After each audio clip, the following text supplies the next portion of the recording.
to be back. Hello and welcome to another year of another happy pod. That feels nice, doesn't it? I forgot the intro.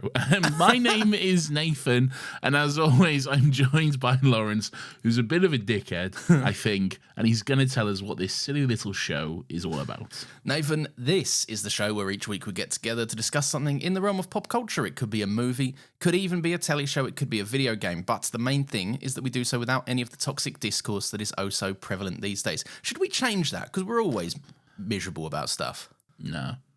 But although I am going to be... No. Let us in, brother. We don't know.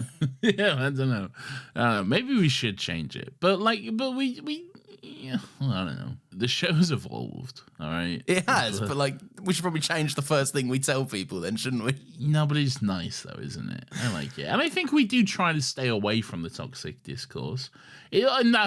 Although saying that, not really, because we will talk about it and reference it often. And so, we're not part of it. Yes, that's what we mean. We're not perpetuating it. We're not like, I can't believe Bella Ramsey doesn't look like this 14-year-old that I want to fuck, you know? Oh, so we're straight in. Happy New Year, everyone. Happy New Year. New look. Yeah, what do you guys reckon? We're purple now. Ooh, we're purple. Now we've got some clouds. I still don't know what the clouds are for, but I like them. I don't really know what the clouds are for. They look like they had like a little comic book print on them, so they look cool. Yeah. They work. You were getting sick of being told by a professional graphic designer that our versions suck. And no, that's how dare you? Anyway, Lawrence, I thought for 2025 we could come with a little bit of a change, okay? Oh, and we could do something new. Or I say new, or is it the return of a famous segment? Another happy question. It lives once again. Okay? What's this? It lives once again. I am bringing another happy question back for 2025. But you always hated it so much. No, I loved it. You were the one who hated it because you could never think of a question, actually. So are you questioning me now? Yeah, well, here's the thing. You didn't let me finish before you really interrupted me. Here's the parameters, okay? Okay. Whereas another happy question, by the way, Lawrence, what is another happy question? Another happy question is where we'll talk. God, I used to have a thing for this. I don't have a script for this anymore. It's a little question. It could be something pertaining to the thing that we're talking about. It could be like, I don't know, a good example is once upon a time we watched Book of Boba Fett, and I was like, if you could have a robot in Star Wars, who would you get to voice it? That was a good one. Sure, whatever. So it's that, basically. But it was always you asking me something, okay? Every single week you would ask me something. And I think you burn yourself out on that. Yeah. So what are we going to do is we're going to take a leaf out of the book of Still Got Legs, a Doctor Who rewatch podcast, okay? Yeah. Much like our introductions to that beautiful show, okay? We're going to take it in turns every single week, Lawrence. Okay, all right. You're going to ask me a question, I'm going to ask you a question, and it is going to go back and forth. So this week, you are going to ask me a question. Wait, no. I hope you're prepared. No, that's not fair. You can't do that. No, I know. I have got a question for you. And for those who don't know or don't remember, the premise is the question is asked at the beginning of the show. We have the then discussion, the main bulk of the episodes. And then towards the end... as a little sizzle, it's basically just engagement to keep you listening. But as a little sizzle towards the end, the question will then be answered. So there we go. All right, I'm excited. What's the question? So, Lawrence, my question for you is thus.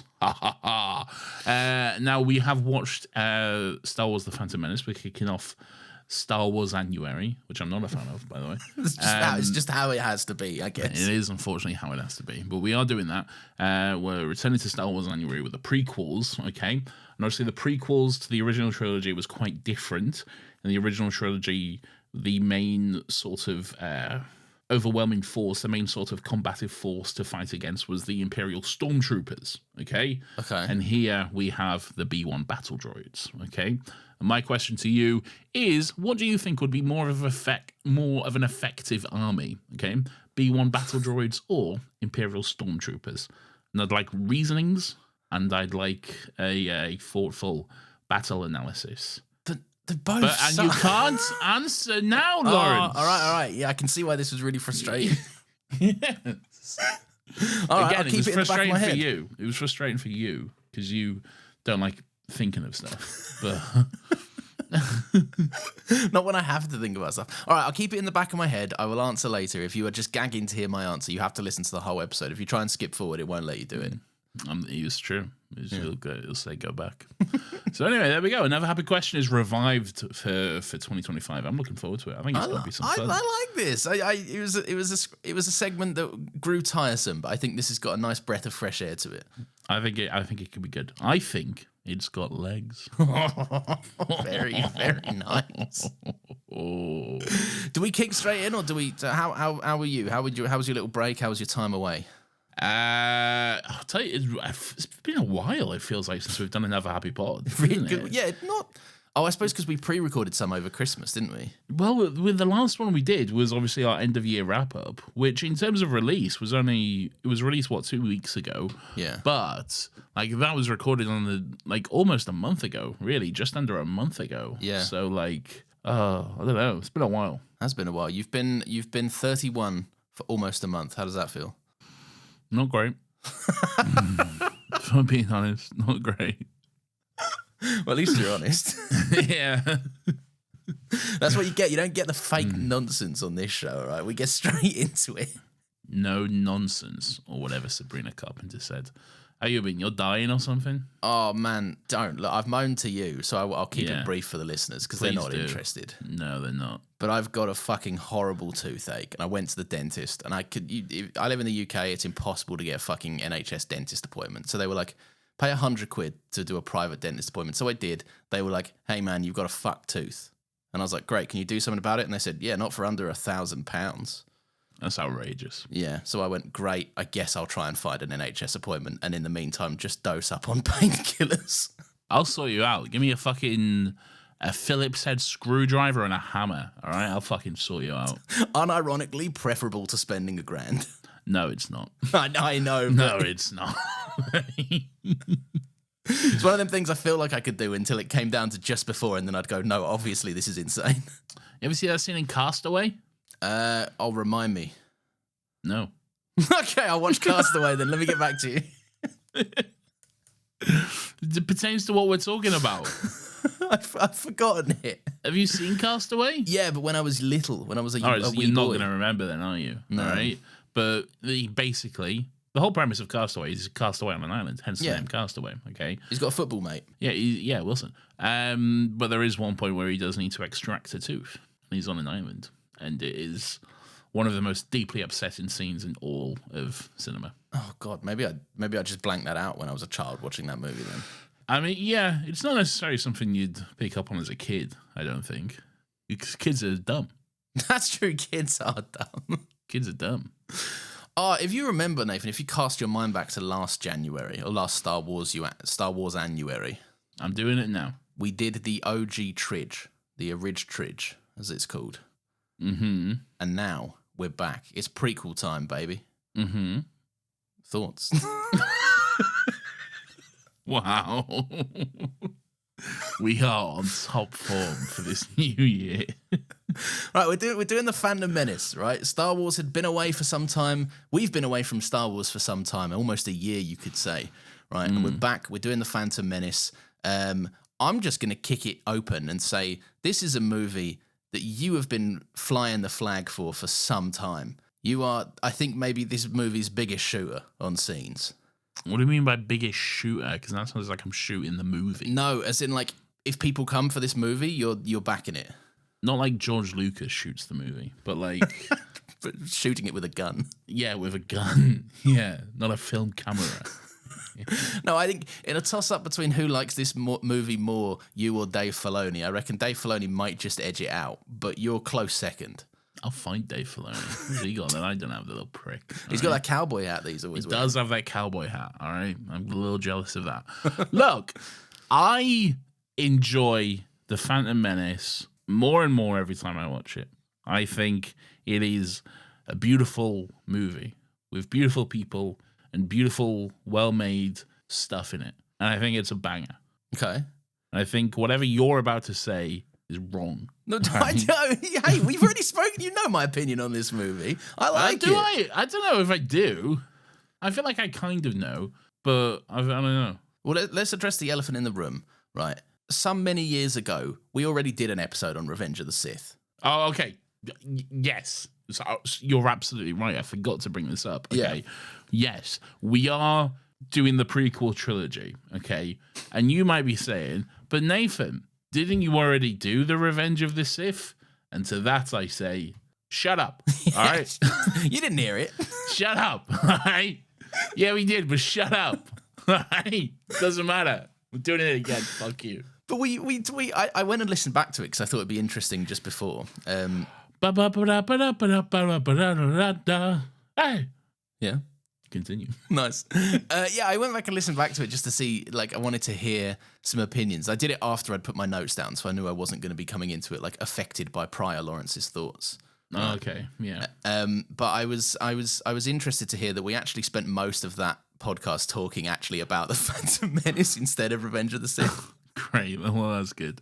First of all, how was that audio quality? I was expecting way worse, if I'm honest. Oh, interesting. It weren't really early. It was like half a year in, I think, at least. So What number was it? I want to say it was before 50, but then I think I might be thinking of that weird Star Wars May the 4th special that we put out that was awful.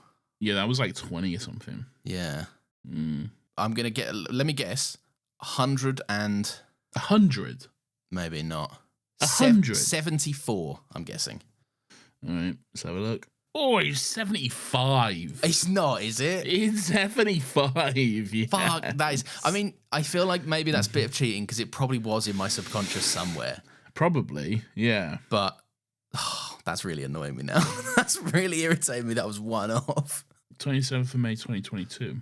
Oh, that's not as long ago as I thought it was. Yeah, so the quality weren't so bad. But right. but either way, don't go listen back. Listen to this one, not that one. Yeah, listen to this, because it's not even bad. It's a different movie. Yeah, exactly. Yeah. You can tell from the titles. All right, yeah, no, I like The Phantom Menace quite a bit. I think it's like, it gets such a bad rap and the people make it out like it's a fucking war crime, and it's really not. Like, No, it's a good movie. It's not one of my favorite Star Wars is, because I think there's some like... Wrong. No, right, you got to be level-headed with this, all right? No. You got to acknowledge your bias. For No, Star I Wars. refuse.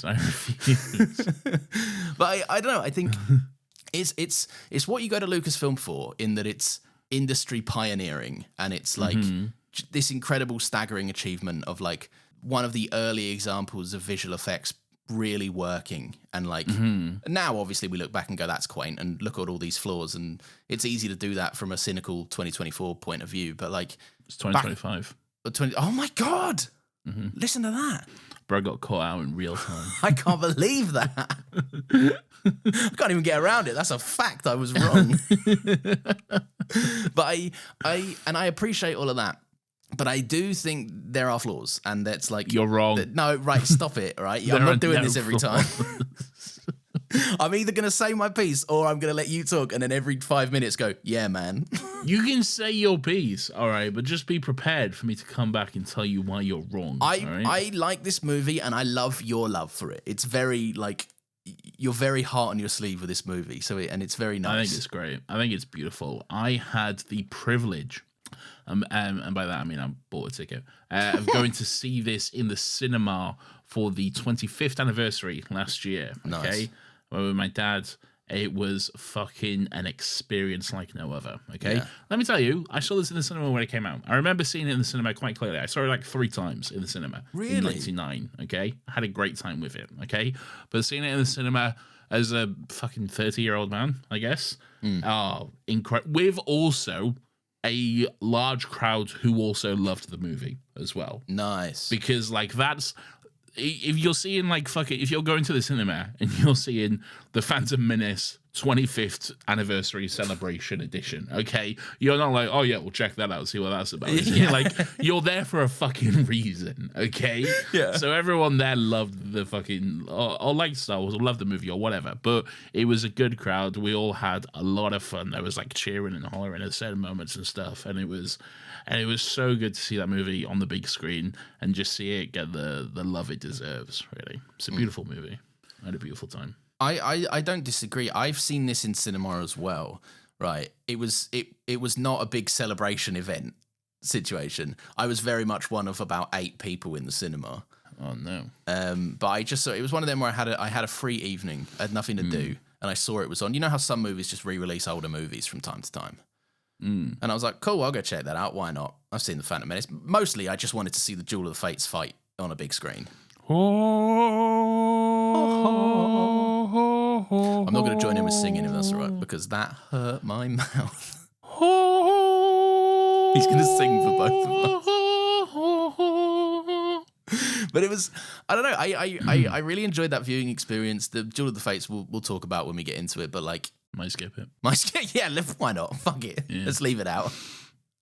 But I appreciate 2 massive things about this movie. I appreciate that George Lucas didn't... Well, I'm gonna, all right? I appreciate that George Lucas didn't just coast on original recipe Star Wars. Right? That's true. It's true. It's not just fucking legacy sequel nostalgia bait that you would get today. You know? It's not like, hey, remember the Millennium Falcon, kids? You know? And you get that shot. That shot's coming. We'll talk about it next year. Yeah, we will talk about it next year, all right? I'm looking forward to that as well. Yeah, it's true. I think it's interesting how times have changed with that. It's very interesting how it's changed. You can see like studio thinking in this movie almost, or like studio thinking as opposed to now where they don't think and they just go, oh, just slap it together, it'll be fine. Say the thing and everyone claps. But yeah, this is such a bold swing, right? And I've always said this from the start of this podcast. I love a bold swing, even if it doesn't always land. I love when people try weird shit, and this is weird shit where Star Wars is concerned, considering what had come before. Like, did you say the second thing? Oh no, the second thing is what did I wrote down? And you can speak more to this, I guess. But I think this might be a flawed jumping off place for something that seemingly opened the doors to a million better things that came out of this movie. Like with the prequels in general, it opened the door for a lot more story potential that I think probably works better than this movie in particular, but that's not to say I dislike this. Give me an example. Well, like the Clone Wars and that kind of stuff. Like, yeah, the Clone Wars was born more out of the later prequel movies, but yeah. Yeah, but the later prequel movies were born out of this. Well, yeah, but this was born out of the original trilogy, so where's the line, you know? The dawn of time. Okay. George Lucas invented the universe. Oh, no. Jesus, what have we stumbled upon? All right, no, just go off on this. Tell me, where do you want to go? Tell me what you love. The floor is yours. Oh, I wasn't prepared for this. I have no notes. I don't know, it's good. It's a good movie. It is. I'm overwhelmed. You've dropped me here. All right, well, I'll bring you in somehow, right? Something that I love about this, and we won't be the first people to talk about this, far from it, but we will. Yeah, we'll pioneer our space. Thank you very much. We're breaking new ground here. I don't know if anyone's actually picked up on the flaws of the Jedi Order. It's kind of subtle. There are none. No, there are plenty, there are many. And that's there a good thing. Yes. What do you think about the seeing the Jedi thing in their heyday? You don't see much of them, really. Like, you see 2 dudes. Like, hey, we're 2 dudes, all right? Yeah. And then a little later, they go see a room of dudes. And they're like, hey, we're a room of dudes, all right? We're useless, by the way. What do you guys think? We're useless. We're just going to sit in this room and we're going to do nothing. I admire George Lucas to fucking shit and be like, because the original trilogy, it talks of the Jedi Knights as these like amazing warriors, you know, for over 1,000 generations, Jedi Knights were the guardians of peace and justice in the galaxy, and all this sort of stuff. And you have this image of, oh, what were the Jedi? What were they doing? These brave, almost ethereal soldiers with their laser swords and their magical powers and everything they can do. Oh, to see a galaxy where they're at their height, they're at their strength, such amazing sights we'll see. And George went, nope. Yeah. What if they were all fucking bureaucracy pencil pushers? They're all just going to wear little brown robes and sit in a room, all right? And that's all you're going to see. There'll be two of them, and they'll occasionally have a little fight, all right? But other than that, no. Just two little dudes, all right? That's all you get. Fuck you. One of my favorite fucking things about this movie, and this is something I heard, a friend of the show, we can say that now, 2-time appearance on the show, Mr. Sunday Movies himself. James. Dad. Big James. Your dad. Our dad. But something he said in the Caravan of Garbage video that we did on this, right? It cracks me up. It said, it takes two of them to take down one Sith apprentice, and one of them doesn't make it out. And like, if that's not a staple of just like how tired and out of shape and practice the Jedi are, like they were not ready for this. And I think this whole movie is so funny because there's so many instances of the Jedi being like, that's not true. If that were true, we'd know about it by now. And then like Qui-Gon being like, trouble. No, I don't think so, mate. I don't sense it. I'd sense it if there was trouble. And it's like, you're all so stupid. It's I mean, fucking Qui-Gon literally has a fight with Darth Maul on the Tatooine desert, right?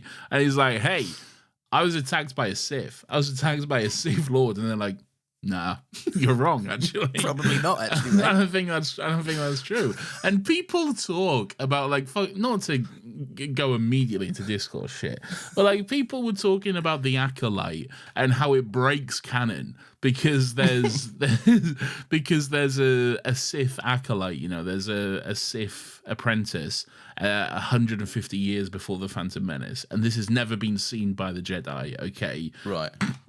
Have you seen this movie?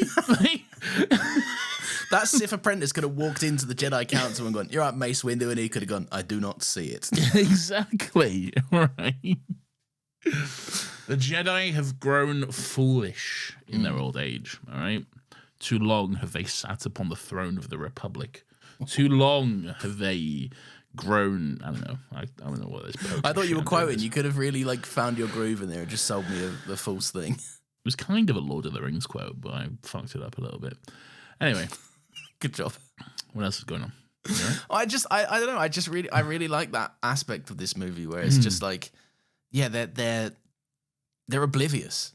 They're oblivious. They're sat down and they think they know everything about everyone and they don't know a thing.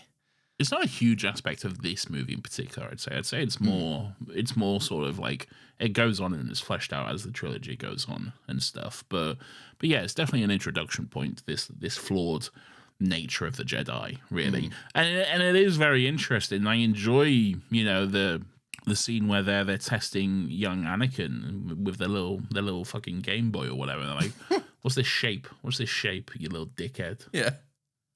He's like, oh, it's a ship. And they're like, look, it might be, but you're a fucking idiot. Yeah, right? Look, you got us. That's fair. All right, you did get it right. Yeah, but you're still a too bitch. old. All right, so fuck you, Anakin.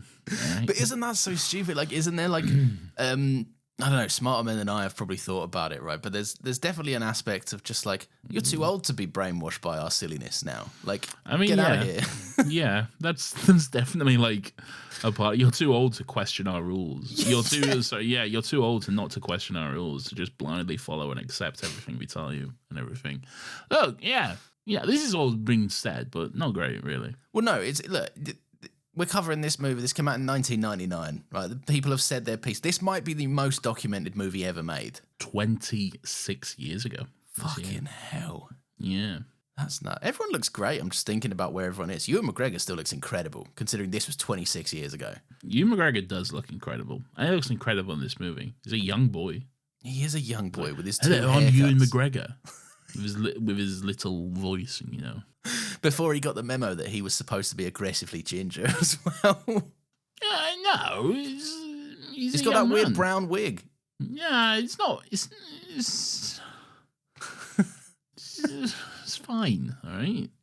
It's a silly wig. You know it looks silly. What about though? All right, but what about fucking A New Hope suggested that Obi-Wan had to be ginger?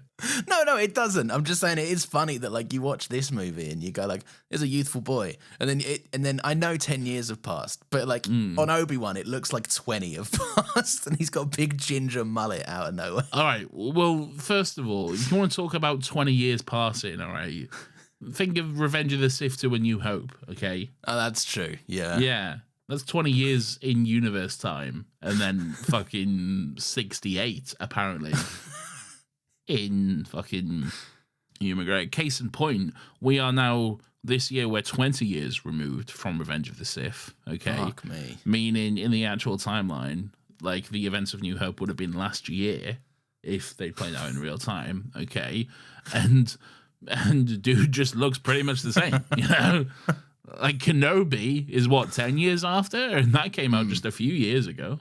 So yeah, yeah, bro didn't keep up with his skincare routine. It seems. Well, he's on Tatooine. He's living in the desert, you know. Yeah, that's true. That's got to take it out of you after a while. Ho ho ho. Speaking of ha ha ho, right? Sound design and score of this movie, absolutely on a different planet. Like, well, literally, hey, this is insane. Right, this might be John Williams' best Star Wars score. What are the competitors? I really like Attack of the Clones, just for the love theme. I can't remember the name of it, but the love theme. The what? Oh, that is a good tune. I'll play some here. I'll put some under. We're doing it badly, but here's some. No, I'll score it. I'm doing a perfect job.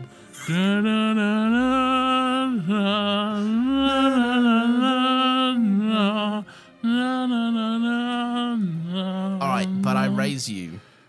Duel of the Fates is the best thing he's ever composed. But what does this have like going amazing for it other than Duel of the Fates? Because I'll agree, yeah, Duel of the Fates is popping off, but I feel like it's doing 90% of the lifting though. Yeah, but it's that good. Well, but you're not giving me any other options though, are you? No, I can't disagree. You're 100% correct in the point you're making. But Duel of the Fates is just that good. Duel of the Fates is great. Okay, I think there are some really good other pieces of music throughout the entire movie, I think, but none of them come close to just the intensity that Duel of the Fates has. Really, Duel of the Fates is just such a it's as soon as it comes up, as soon as it starts, you're like, fuck, we're locked the fuck in here. Yeah. We are ready to go and it's also paired with a great scene as well, which really fucking helps it. But yeah, it's something beautiful. Is it the magnum opus? Is it? I think it's better than the actual Star Wars theme itself. Battle of the Heroes is also very good. Which one's that one? Which is Obi-Wan versus Anakin, the music. Oh, that's great. Yes, and the Order 66 music is also very good as well. Oh, that makes me cry, that music. Yeah, that's what it's designed to do. Yeah, I mean, yes, it is a genocide, that's true. Yeah. Oh, I don't know. Maybe they've all got their little standout moment then, yeah. Oh, it's John Williams, fella. It might be good. Someone's got to hire this guy. He's fucking great. He's like the GOAT for a reason, okay? Like, you get John Williams in there, you know there's going to be some magic. You know they're like, look, we want this movie to be big, all right? So let's get the guy who did the score to Home Alone, okay? We're going to fucking pop off with this. It's a great score. It's a very good score. It's a good score. I don't know, man. I just think everything about the Duel of the Fates specifically, right? Everything about it in terms of like the scene. I don't know, like the little dialogue breaks in between because it's mostly a silent fight, which is great, right? And I wish it wouldn't stop cutting away as much, and we'll talk about that in a minute. But like the build up to it, you know, with fucking Padme, we'll take the long way round and like walking off. And like, I don't know, it's just I will not condone a course of action that will lead us to war. We've got to talk about this voice. No, we won't. Carry on. What was your point? I just think it's edited so tightly and so nice, and like it all comes together amazingly. Like there's moments in Duel of the Fates where there's like whoever's idea it was to put in those little red force field things, so that we can get those moments of like Darth Maul prowling, and Obi-Wan pacing around, and Qui-Gon just taking a breather and like tuning himself in, like locking in with the Force, essentially. Like He's meditating. yeah, this is so fucking cool. Like it shows you all the different, like the Sith's levels of anger, where Darth Maul is just essentially stalking prey. Qui-Gon's like sheer devotion to that kind of more peaceful and passive way of life, where he's in between a fight for his life. He's like, take a moment to have a little bit of like good mindfulness session, basically. Qui-Gon to me is a true embodiment of what a Jedi is, really. Yeah. Like he's like he's what a Jedi should be. I was going to say the poster boy for the Jedi, but not necessarily. I think that's Obi-Wan's more the poster boy for the Jedi, but Qui-Gon is like what the Jedi should be. He will go against the council. He will disagree with them, and in pursuit of what is the right thing to do. Someone who's very in tune with the Force, someone who trusts it implicitly, someone who during a battle will take a moment to meditate and realign himself, and that kind of stuff. And I don't know, it's just really interesting. I think Liam Neeson does a great job, and yeah, that whole sequence, him just on his knees, just pausing, just taking a moment when he has this 30-second gap to just reflect and meditate before he's just going straight back into it. It's so good. And what a choice as well to say in the middle of like the fucking biggest fight sequence we've ever made in these movies, you're just gonna get on your knees and just meditate for a second. Yeah, you know? Wild.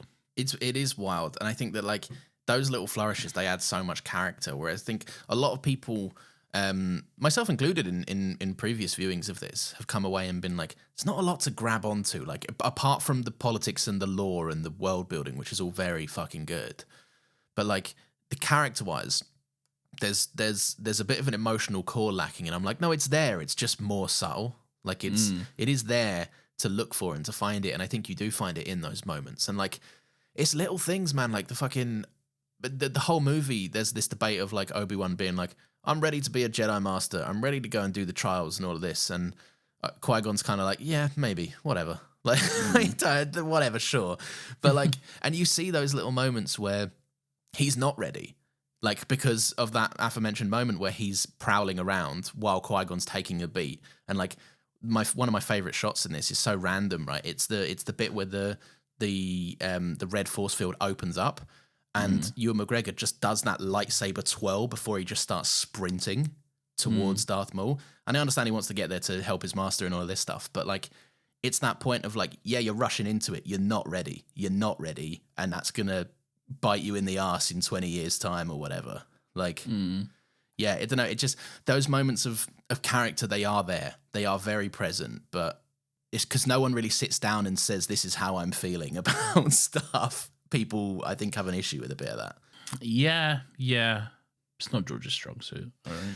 It's not, yeah. No. And if that were in the movie, case in point, Attack of the Clones, it wouldn't be the best scene.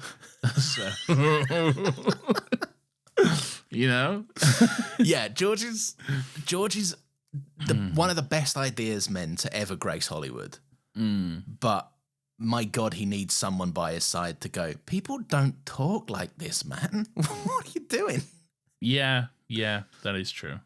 Do you agree with this whole sentiment that this could be watched as a silent thing? I've never tried, but do you reckon that's possible? Nah. Yeah, I don't think so either. There's like long sequences where people are giving exposition at dinner tables, and I'm like, yeah, I don't think that would work at all. You'd lose out, I think, on especially some of the stuff from Shmi Skywalker, who, in my opinion, is the heart of the movie, and she is like really like, to me, she's the most fucking important woman in the galaxy, Shmi Skywalker. To lose out on some of her lines of dialogue and the interactions between her and Anakin, that would be fucking criminal, quite frankly. Yeah. I agree. I think there's a lot of pivotal points, and I think that's it's kind of an interesting segue point, I guess. But like, a lot of people have the problem that this movie is just fucking non-stop talking. right? What do you think about that? Because I don't disagree. I don't think what they're saying is boring, but I think there are parts of the movie which maybe drag on a bit too much, and I'm like, just get there, get where you're going. Look, I'll be honest. I did fall asleep whilst watching this evening. All right, Brilliant. But How long for? only like 10 minutes or so, okay? But and that says more about how sleepy I am, how much of a sleepy boy I am, rather than the movie, okay? All right, okay. But I appreciate the honesty there. That's more of a reflection on me, okay? And it was mostly during like the pod racing sequence, which like I enjoy, but like I've seen it, I get it, you know. Yeah. Like I can take a moment here. Also, the 5 minutes could be trimmed off of that, I reckon. No, it's brilliant. It's brilliant. Yeah, I don't look. It is a lot of talking, all right, and yes, it's not Inglorious Bastards, all right. Like George doesn't have that same level of skill, bless him, all right. But I don't know.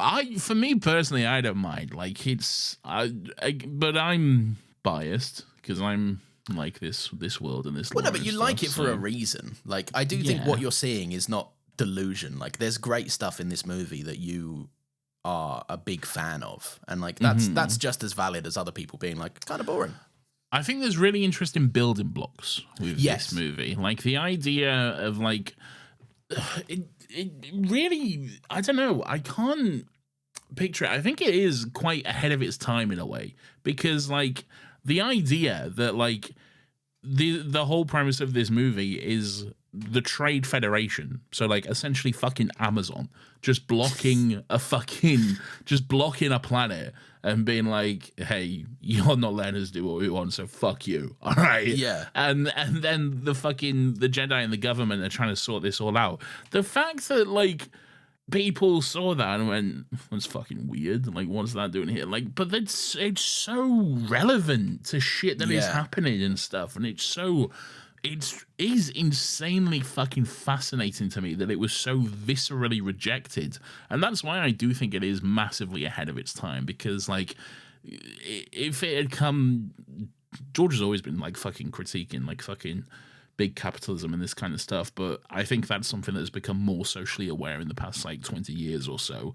So I feel like if these storylines had been introduced, you know, later down the line, I think it is something that would have, people's ears would have pricked up a little bit more at it and not be so viscerally rejected by everyone and just written off as, oh, boring politics. Because that's the one criticism of the prequels I've never been able to understand is I could when I was a kid because I didn't really know what the fuck was going on. But like the boring politics of the prequels, when it's so fascinating to me. It's so, because it is so fascinating and incredibly fucked up, and you can see more and more as our world unfortunately dives fucking down into a shithole how fucking real it is, really. Yeah, I think the politics, and that's something I'll join you shooting for this movie on that. The politics are riveting in the prequels, I think.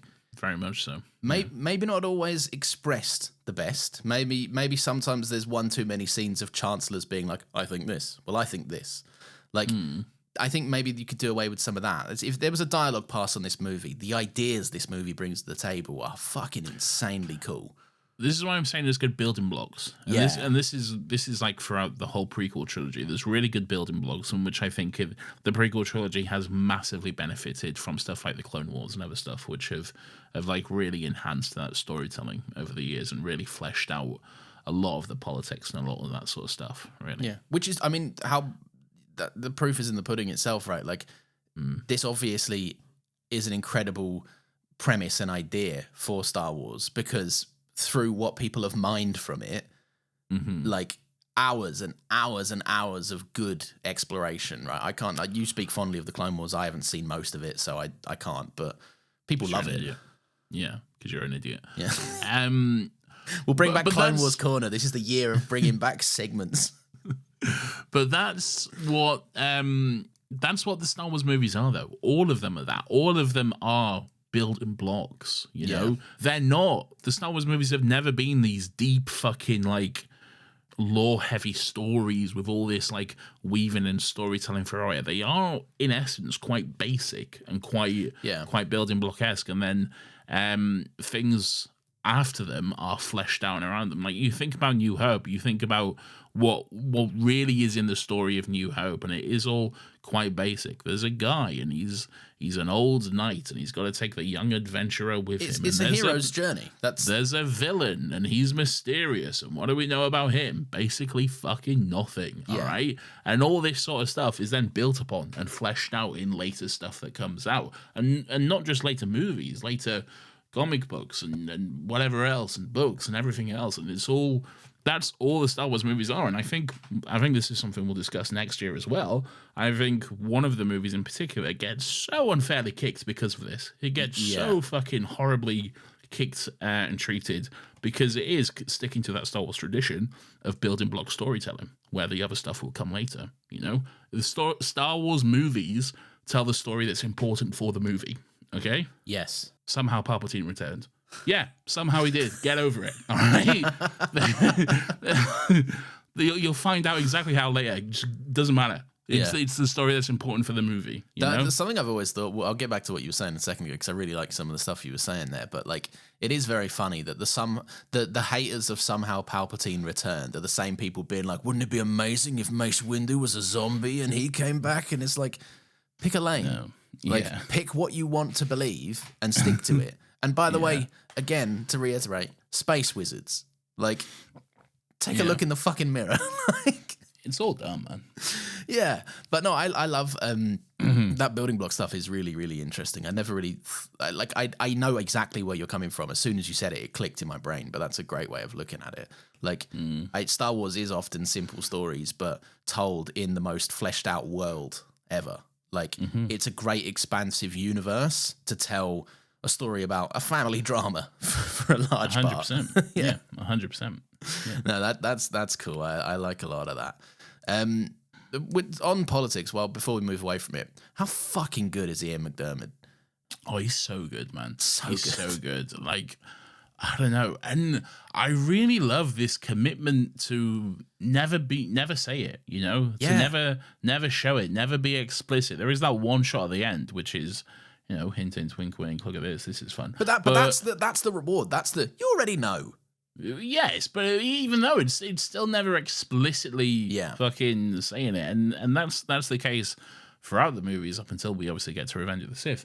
But yeah, so good. And I think it's a testament that, like, you know, Ian McDiarmid played the Emperor in, you know, 1983 in Return of the Jedi, and they got him back here now as Chancellor Palpatine, this younger version of him, even though he's 16 years older now. They lucked out by casting not an ancient man, didn't they? Yeah, they really did. Yeah.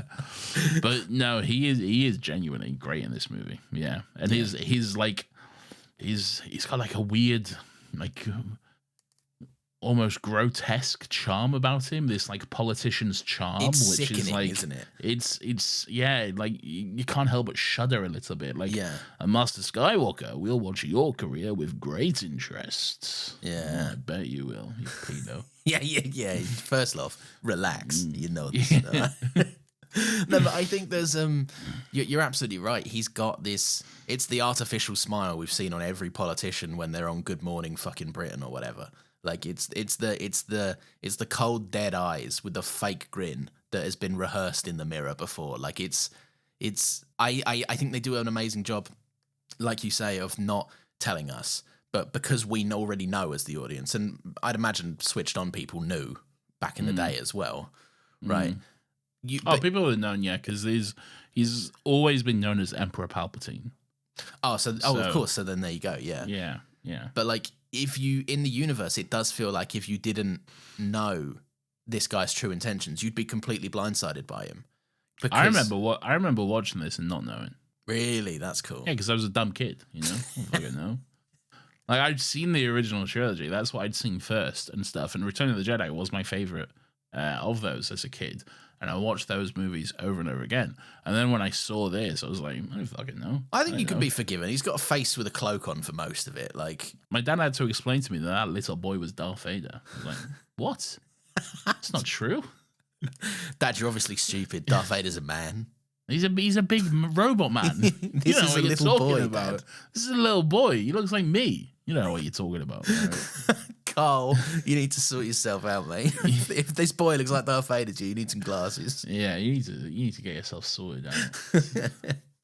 But yeah, no, it looks like he's having fun, which I love.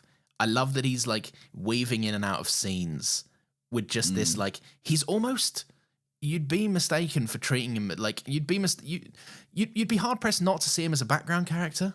He's a complete, and he blends in because this movie is a cacophony of fucking old wankers in rooms. And I love that choice to just weave it, the most important fucking antagonist of the entirety of the original trilogy, right? Oh, that's probably Darth Vader, but the Emperor is above Darth Vader, so, but like, to weave in the person holding the leash on Darth Vader and just put him in the background scattered amongst these other old pricks is so clever. And just the way you've got him kind of weaving in, being like, oh, Padme, you could probably do this. I wouldn't do it. You're cool.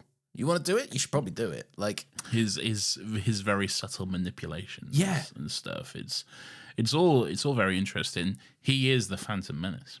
He is a little menace. He is, yeah. A little menace he is. Oh, we almost paid 200 quid for a photo with him. It's true. Yeah, we did. I do want to talk about, I know we even, maybe this was the wrong episode to say we stay away from the discourse, right? But I do want to talk about some unfair treatment of certain people that were involved in this movie. I would also like to talk about this and then talk about some good news. Yes, absolutely. Yes, that's why I bring it up. Yeah. Yes. Okay. Yes, please.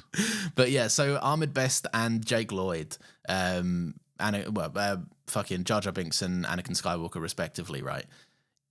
Firstly, I'll just say it's so sad the fan base has not changed in 25 years. Like, we're still getting people treated horribly, and adults, like actual full-grown adults that can vote and stuff, not being able to distinguish their dislike of a character over a vitriolic hatred to a performer.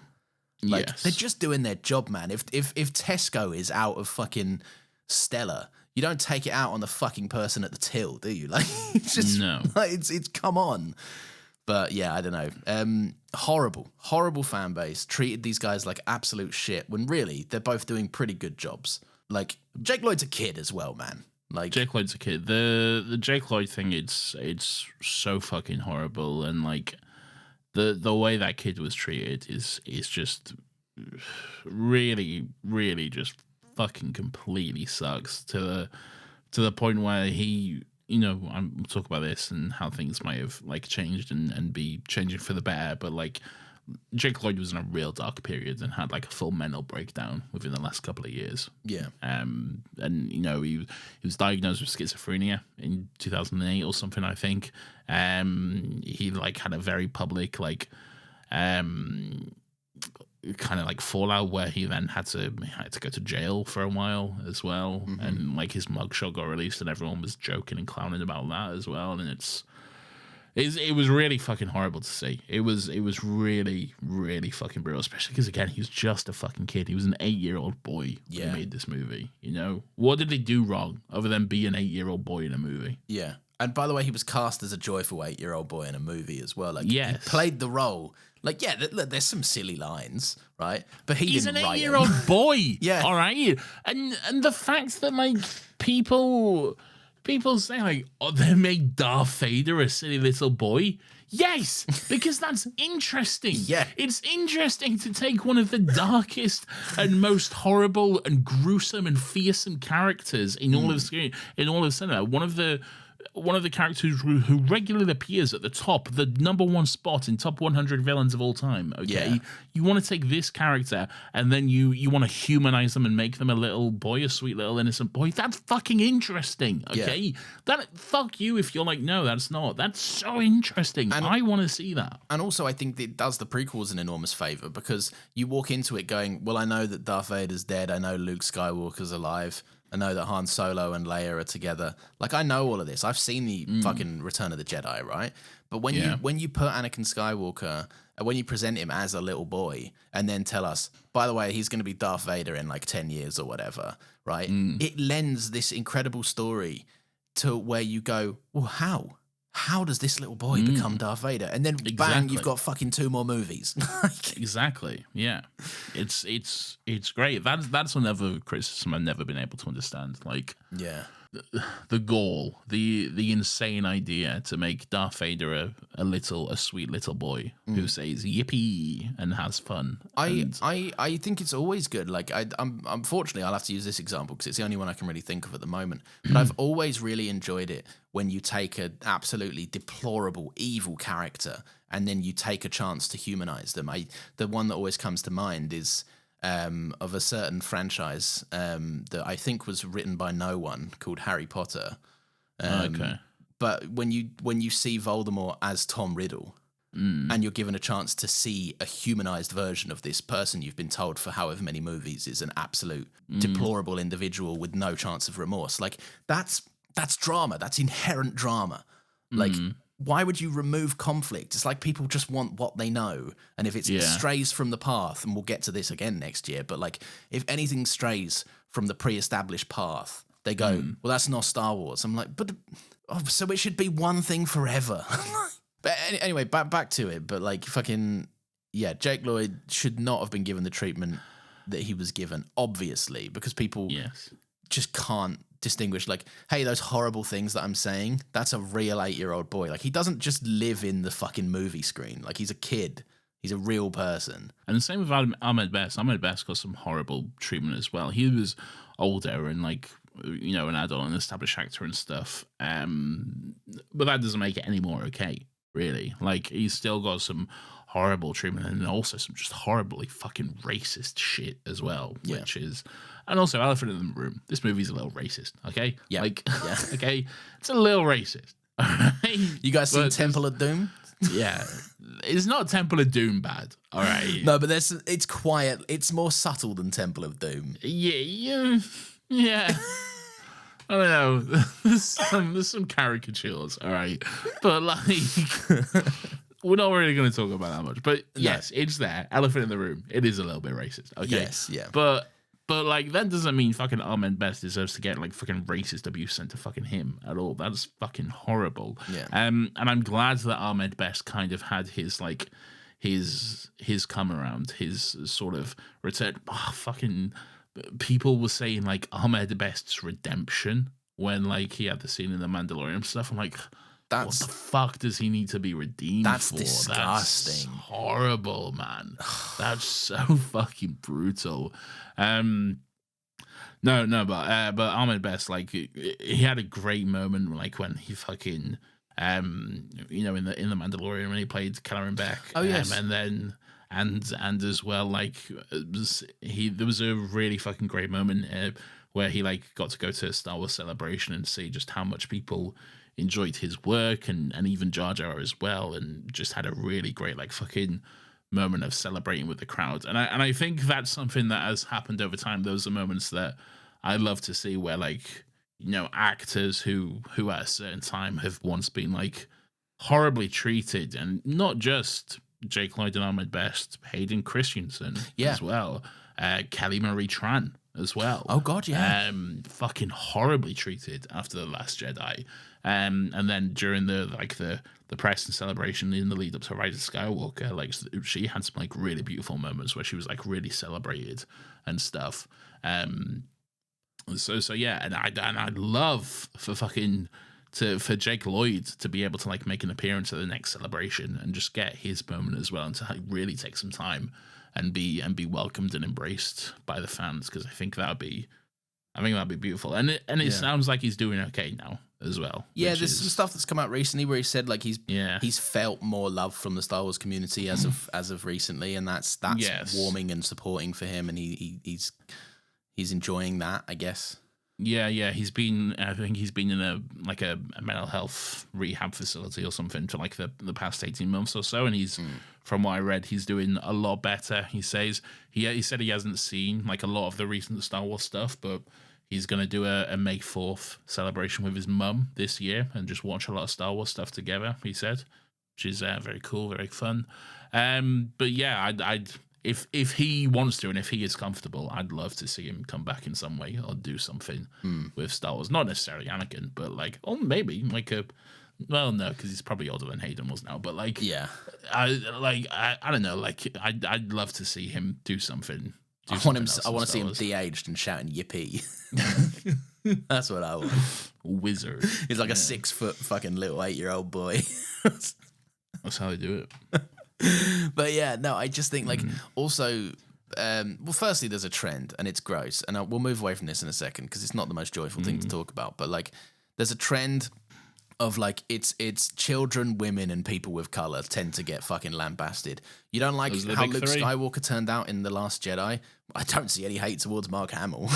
Like, no, it's fucking, it's so transparently just an excuse to be racist, sexist, or anything else. Like it's pretty gross. But yeah, no, Ahmed Best as well, fucking industry pioneer in his own right. Like Jar Jar Binks is a staggering. You fucking hate the character, whatever. I don't care. Like it's the character.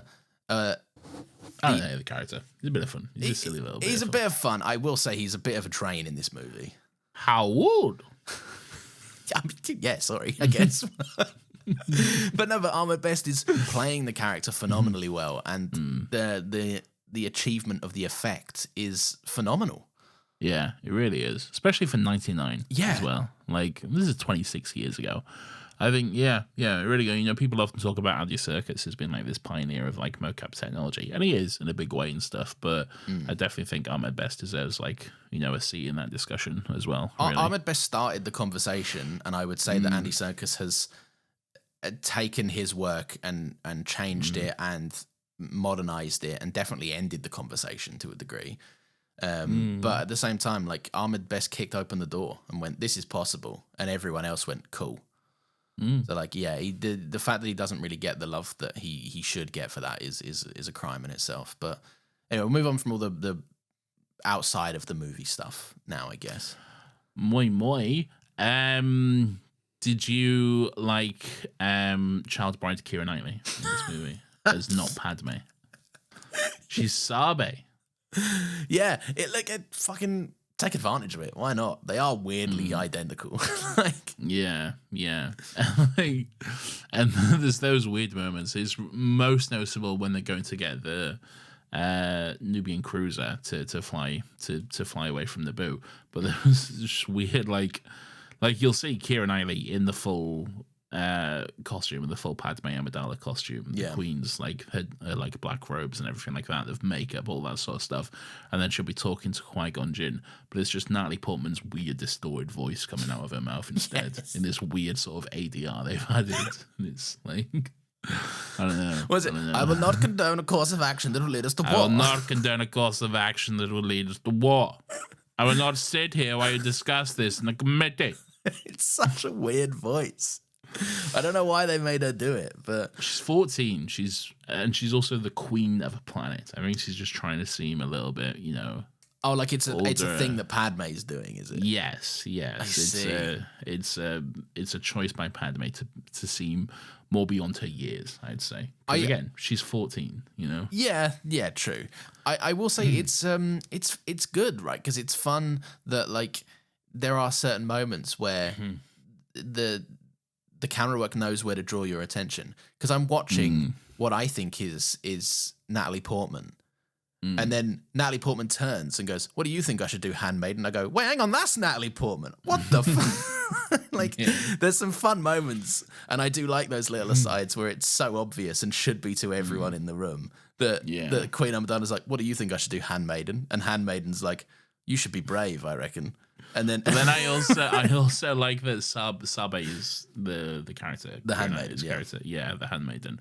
I also like that when she's in full getup as the queen, in character as the queen, sitting on the throne, by the way, on the ship, like she's like, "Oh, Padme, clean up that droid." Like, that's the queen. I think you're taking the piss a little bit here, mate. You're enjoying this a little bit too much, you know? Padme gives her a look like, "Fucking, you want to watch it, mate?" I'm going to have a little fucking word with you later. I got plenty more fucking handmaidens. You want? I'm gonna start wearing a fucking veil in a minute, mate. Good for her. Yeah, no, it's fun. I think I like Natalie Portman in this. There's some, she gets some good lines. The you assume too much has always stuck out as a fun moment for her. Yeah. Which I like. I think she's got much better stuff to do in the next two movies. But where are people at with Natalie Portman? What do they think of her in this? It's great. It's Natalie Portman. It's good. She's often acknowledged that people don't like these movies. Like, really? Yeah, there's always some. Isn't there some SNL thing she did where like someone makes fun of the prequels and she does a rap about them or something? Well, there's Natalie's rap. It might be I mean, that sounds like what I'm talking about today. Yeah. Well, no, like, and I know she's acknowledged them. Like, she's acknowledged that people don't like the prequels, but she's still like, fuck you, I think they're fine, or whatever. What are you asking me? Oh, no, I'm just saying, like, that's cool of her. That she's like, she's still, like, defending them years and years later. Yeah. Like, it's very easy for a lot of people to come out of these kind of things and be like, money, I got paid, I don't care.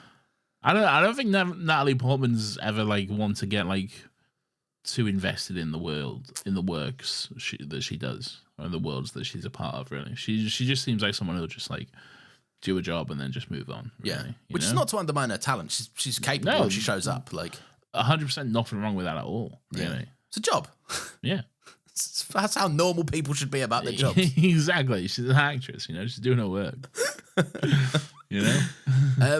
I would say that, and I know this is, and to be honest, I prefer that, really, because I fucking hate this, like, really fake and forced bullshit that this whole fucking parade and this dance we have to do now. Like, we have to we cast a character and then this character will be like, oh, this character has always been so important to me. I've always loved. Hit a random example off the top of my head. I've always loved the character of Black Adam, okay? Yeah. And the character of Black Adam has always been so important to me, okay? And now that I'm getting a chance to play Black Adam, okay, it's Can't believe it, yeah. It's so amazing and impressive and everything like this. And Black Adam, and it's all fake and it's all bullshit. And you've never heard of Black Adam until an exec said to you, hey, maybe do you want to do this? And you're like, what is this? Yeah. Right? They said, how much is this? Yes, how much is this? And I hate all this forced bullshit. And then, like, and the reaction from people when they're like, like fucking stuff will come out, like there's, I don't know, an adaptation of some, let's say a video game gets turned into a movie, and then the actor playing this character will be like, oh yeah, I never played the games. And then people are like, what? That's insane. That's horrible. And I'm like, actually, that's good, I think. Yeah. I think that's good. I'll tell you what, it actually happens quite a lot in Star Wars. That's probably a better example. It might be more relevant.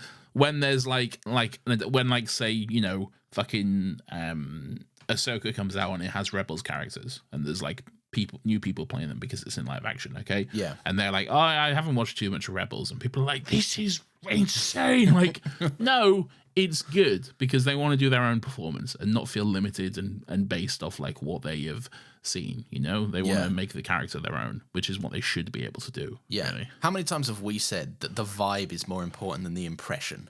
So much more. It's like, if you're just doing a one-to-one impression, like just get a computer to do it, man, because I just don't care. Do it with AI, all right? No, don't, because they will. They do. Well, no, this is what I'm saying. This is why it's more important and it's better to get a human who, like, if it doesn't need to be 100% exact. It doesn't need to be like for like, okay? If the vibes are right, we will believe it, and that's what it should be, Mate, I'd still... Case in point, Ewan McGregor. Yeah, true. The OG recast that everyone forgets about because they like him. Exactly. Yeah. But like, mate, you fucking you struck gold with Ewan McGregor. You struck gold so hard with Alden Ehrenreich. Like, why Alden Ehrenreich has not been in 4 solo movies by now is the biggest fumble of all time. Insane. It is truly insane. Yeah, and I like Solo, but I understand why people are like, oh, I'm not too keen on it, right? But like, if your argument is Alden Ehrenreich didn't bring it to the table, I'm like, no, just make a better movie than Solo. It's fine. First of all, Solo's a great movie. No, it is a great movie, but like, if you make a better one, that will do well. The problem with Solo, the reaction and reception Solo had nothing to do with how good the movie is. Okay, What, you saying it was just purely reactionary to that's not Han Solo? No. I'm saying it was more like the performance of Solo was more like fucking. It came out between Avengers, Infinity War, and Deadpool 2. Oh, yeah, correct, yeah. Yeah. Like, and also like 5 months after the last Star Wars movie, which didn't have the best reaction. Okay. That's true. Yeah, that's very true. Yeah. Yes. Fucking great job planning, guys, over at Disney. 5 months after just Peak cinema. No, 5 months. Yes. 5 months after, in my opinion, peak cinema. But what has just, because of the ongoing discourse, has just destroyed everything forever, really. I think about this, right? I even tweeted this once and deleted it, right? Right. But like someone tweeted, like one of them stupid fucking engagement tweets, like if you could erase one piece of media forever, what would it be? And like I love The Last Jedi, and we'll talk about it eventually, right? But I love The Last Jedi, but the fucking irreparable damage that movie has done to culture and like. But it's not the movie. It's not the movie. No, that's it's done the that. twats that watched it. Idiots. It's the idiots and their stupid fucking whatever. We'll talk about that. We'll talk about it. Yeah. Yeah. It's gonna be a lot. So I'm gonna get a few drinks in for that. There's so much to say about the Disney being like, let's hire a committee of fanboys to tell us what their reaction will be so we can change stuff and appease people. And I'm like, yeah, great way to fucking take some creative risks, guys. That'll be good. Yeah. Darth Maul has what the kids call aura, I believe. What the fuck is aura? Like the vibes. Like Darth Maul looks fucking sick as hell. Oh, yeah. Well, I could have told you that. You're not saying aura? No. Oh, you should be. You're not down with the kids. Guess not. So, I mean, to be fair, you probably shouldn't be. Yeah, I'm 31 years old. Sounds better to not be down with the kids. Yeah, I'm quite comfortable not being down with the kids at this point, if I'm honest. Yeah, Darth Maul's great, man. And like, a man of few words, all right? Yeah. He'll occasionally say something like, "At last we will reveal ourselves to the Jedi. At last we will have revenge." You know? Yeah. And it's great. And Peter Serafinowicz is doing a great job. But it's not Peter Serafinowicz. His face, though. That's Ray Park. Yeah, it's Ray. So, is this the most amount of people cobbled together to make a performance? Well, it's 3 people who play him now. I'm sure there's more in games or something. No, it's always Sam Witwer. Oh, is it always? Okay. Yeah, it's always Sam Witwer. Was it ever confirmed who it was at the end of Solo? Yes, it's Ray Park playing the body, and it's Sam Witwer doing the voice at the end of Solo. Peter Serafinowicz did, I believe he did originally do the voice, but then they changed it to Sam Witwer. Really, that's a shame. I mean, Sam Witwer's great still. So. Sam Witwer to me is the voice of Maul. He is the definitive voice of Maul, but that's just because I've heard a lot more of him as Maul. Yeah, it's hard to compete, isn't it? Yeah. There's so much of Sam Witwer as Maul. And he does a great job, you know? Kenobi! I would argue, though, it's still paying respect to what Peter Serafinowicz did, though. Well, it's based on this original performance. Yeah, exactly. It's just an expansion weirdly of it. Posh British guy. Yeah. Hello, everyone. I'm here. At last we will reveal ourselves to the Jedi. At last we will have revenge. But I fucking like his whole vibe is sick as hell, right? The double lightsaber, like the instantly iconic makeup job on him. Like you'd be hard pressed to find a little boy that didn't have this face paint at least once in their childhood. Yeah, I'd have had it multiple times. I remember being obsessed with Darth Maul as a kid. I had a Darth Maul backpack. Yeah. Which was, and there's a picture of me somewhere with this, with my little bowl haircut and a Darth Maul backpack. Okay. If you can find it before 10 a.m. tomorrow, it's the episode artwork. I won't be able to find it before 10 a.m. tomorrow. But the Darth Maul backpack is just basically Darth Maul's just big giant head, just his big head, just on my back, and it was great. And I fucking loved it so much. And I also had, this is very 90s as well, but do you know those like inflatable chairs? Yeah. Those blow up inflatable chairs? I had one of those, and it was just Darth Maul. So you were just like weirdly sat in Darth Maul's lap. What, so it was like Darth Maul like holding you or something? Yeah, Darth Maul like was the seat. Like Like the back of it was just Darth Maul, and then there was his face, and then like the arms were his arms and stuff. You know, That's brilliant. yeah. I mean, that's true. Fucking the marketing for this. Right. Oh, it was insane. Yeah. It was on another level. Not to bring it up, not to bring him up too often, but James again, right, Mr. Sunday, he made a video on it, and I think he titled the movie something else, titled the video something else originally, and then changed it just as a laugh like a year later, and called the marketing sum up essentially the Phantom Menace Invasion. Is that where he drank like a 17-year-old can of Pepsi or something? Yeah, insane. Mate, that video that got for the editors as well. That got clipped out so quick, and it's just on a little shared drive for us all to access if we need him sipping on a drink. That's amazing. Yeah, fucking. Obviously, Darth Maul was sick as hell, right? The double lightsaber. He just looks rad. Everything about him looks awesome. He's a big devil. He's a big devil boy. He's a big devil boy, you know? Like, what is this? Yeah. Big devil boy. Yeah, it's great. He's doing flips and he's just doing flips. He's doing got a double flips. lightsaber. What more do you want? He's doing flips. He's doing flips. It's wild. Yeah. Like, insane that they killed him off, really. Yeah. Like, that's actually, to be fair, obviously I know it's been expanded on. He didn't die in that. He didn't die. But, like, realistically, he died. In the eyes of George in 1999, Yeah. he died. He died. He got chopped in half, yeah. Yeah. To be honest, it's a miracle that we all bought that he could return, to be honest. Can you imagine George just being like, and then Obi-Wan will chop him in half, and then he'll fall down this shaft, and then 12 years later he'll be found on a junk planet with robot spider legs, and he will have gone insane. Okay, that's what's gonna happen. I mean, look, it didn't happen like that, but that's the kind of level of detail I would expect George Lucas to have brought to the table before someone went, no, you stop, that's insane. Yeah, probably. But yeah, look, the performance, Ray Park's fucking, like, just obviously so talented. And I don't think he ever accidentally got his cock out on Instagram as well, so that's good. Yeah, that's good. So I think there's just two things we can check off. Yeah, I think that's fine. I don't think it was accidental. Okay, Jesus. Oh yeah, it was revenge porn. I think he posted revenge porn. Oh no, did he? Yeah. Oh, that's infinitely less funny. To anyone that was affected by that, I'm so sorry. Yeah. Not great. I just thought if it was just Willy, that's funny, isn't it? But no, I think it was revenge porn. Yeah. Yuck. Yeah, very much so. Yeah.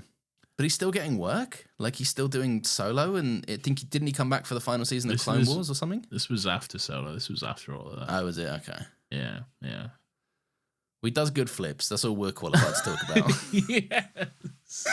I think there was a Darth Maul series in production that got cancelled because of that. Cheers, Ray Fox. Yeah. Well done, Ray. That sounds genuinely awesome.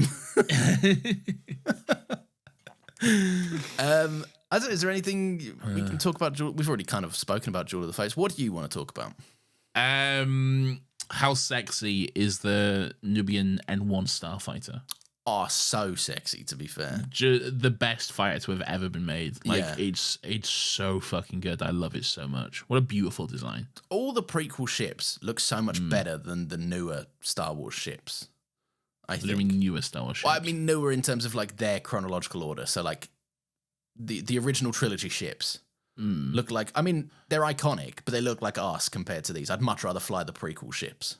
Yeah, they're supposed to look like us a little bit though. Like, yeah, they're all like junkered scrap. they're all quite old. Yeah, like nothing new has been made since like the time of the Clone Wars. Really, like everything is quite old. So, but like some of the designs in this, like even down to like the pod racers, which are obviously just like mini little ships, I guess. Like they look so nice, and that like vibrant fucking yellow pod racer, so nice. So nice. I also love the sound design on the pod racers and all the. There's certain things that, and this maybe sounds a bit snobby, right? So you'd have to bear with me here. All right. Right. But there are certain things that I don't think you can fully appreciate until you see it in the cinema. Okay. Right. No, but be fair. You said similar stuff about other movies, right? But there are certain... No, you definitely have. I remember it, right? But there are certain things, certain sound effects that until you... Right, like, look, you might have an amazing home speaker system. If you do, great. I'm sure it's the same effect, right? But that sound design on a level of like the cinema speakers, it's just something else. Like, it is. You don't need to go to church to pray, Lawrence. No, you don't. And it sounds great at home, but it is on another level in the cinema. But that's just a fact. Like, they're better speakers than most people would have at home. They are better speakers, yeah. The vibes, Nathan, the vibes. Shut up, man. No, but you're right. The sound design of that is fucking incredible. The sound design of all of it is incredible, right? Like, you fucking... Ben Burt, icon of the business. What? Ben Burt is the sound guy on pretty much all of the Star Wars movies. Okay. I don't know necessarily about the Disney ones, but he was definitely the George Lucas's go-to sound bloke. He's the one that came up with the iconic lightsaber noises and everything. Like, he pretty much engineered every iconic Star Wars noise.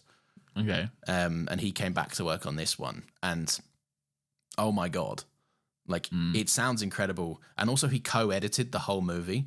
So, like, maybe we take some points off for some choices, but at the same time, I think it's really good to have a sound designer working in conjunction with the editor, because you could really build a soundscape up in the background of this. And this movie, it really has a nice audio presence to it, I think. Like, in the background of, like, everything, there's always something going on. Like, there's always some weird shit on Tatooine in the background. Like, I don't know, just a great layered edit, I think. I think so too. Yeah. It's all around. It's just pretty fucking knockout, really. Doug Chiang, that's it. Yeah, Doug Chiang did a lot of the sort of prequels, concept art, and all looks beautiful. There's this one in particular which I love, which is just a drawing of the N1 starfighter just flying through the clouds, and I love it so much. I want that framed and hung on my wall. Yeah, it's so beautiful, and I've tried, and I can't get like a high quality enough print of it. This is a weird fact I just know about you, because I've seen you post like publicly, like, where can I find this? Does anyone know where I can get a high def version really of this? Want it. It's so good, so beautiful. Yeah, it is visually stunning. Like, it's a great. I mean, when is Star Wars not like? Yeah, in terms of like their art design and that kind of stuff, it's always a very fleshed out world. One of my favorite things that they ever did was put the concept art and over the credits for the end of Mandalorian episodes. Mate, some of that art, like, I was following this website. Whenever new episodes of The Mandalorian dropped, they would like find a way to scrub out the name of the credits so we could just have the artwork. And I was like, oh, it looks like I've got rotating backgrounds. Do you mean StarWars.com? It might have been Star Wars.com. It is, yeah. They post them all after every episode. I just followed a link. I wasn't even paying attention. I just saw the art. I was like, sick. Scrubbed out the graphics, or just uploaded the graphics version. I did think it was mighty professional. Yeah, because it's StarWars.com, you dickhead. That's me on it. I think overall, this is a really good movie that has some flaws, but the flaws are I would take a million of these over something that is like so devoid of anything interesting. Like, I enjoy a more flawed film that has like interesting shit it's trying to do and communicate, rather than like something that looks flashy and is tightly edited but is just a bit empty. So, shall I get the end where Boss Nass holds up that big orb? I do. He's like, look at this orb. I've got an orb. Because I've never seen an ending of a movie more try to accurately like recreate the ending of the first iconic Star Wars, where it's like, look, we're all here and we're celebrating. It's very different to the medal ceremony on Yavin. No, but it does feel like a celebratory thing. It does feel like a celebratory thing, yes. But the medal ceremony on Yavin is very stilted in that 1970s way, where it's like, yeah, we're all having a party, but we're all going to be prim and proper about it. Right? Yeah, and we're all quiet. We're all really silent. We're all quiet. And we'll all have a nice smile on our face, and maybe this looks like a gay wedding for Han and Luke, okay? Where Leia is officiating. Yeah. the wedding. Chewbacca's the best man. Chewbacca's the best man, yeah. Then everyone has a nice smile on their face and a good laugh before the credits roll, okay? Yeah, it's so good. true. But I love the ending. I love the Yeah, it's a good little tune. It's a jaunty little one. There you go. There's another little soundtrack one or score or whatever.